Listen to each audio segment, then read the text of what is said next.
I'm Jin, this is my 2005 Saab 92X Aero, and you're probably thinking, what the hell is that? And it's really just the Subaru WRX with a Saab badge. So, I guess the most distinctive thing about my car is the exhaust, because it's probably the most obnoxious thing I've ever been within 10 feet of.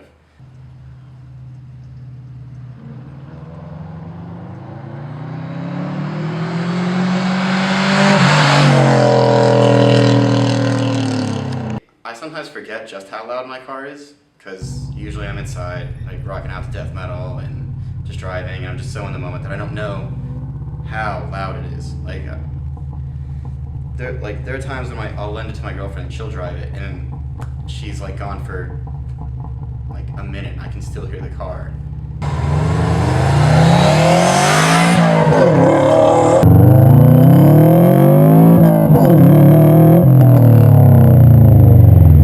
I almost feel bad for people that are behind me or around me, but then I'm like, nah, I don't care. It's too much fun and you have to have a sense of humor about things. I bought the car going into my freshman year of college, like midway through the summer. I was just trolling internet one day, found it. It was a long shot, really. Found it for $5 grand in Michigan. I live in North Carolina, so it's quite the drive to get there. So I jokingly showed it to my dad. My dad's a huge gearhead, and he got me into cars. And we'd always had this like mocking discussion of, oh, what car am I going to get, Dad? What should I buy? But it was never going to be a reality. But I showed it, so like I said, I showed it to him jokingly. He said, oh, that looks like a great deal. Let's go get it. And I was amazed, but I wasn't going to argue with him for obvious reasons.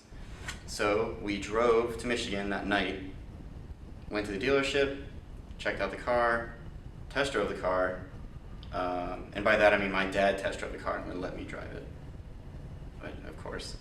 So we signed the papers, and we were driving away, and we stopped at a restaurant before we were going to drive home, and we get a call from home.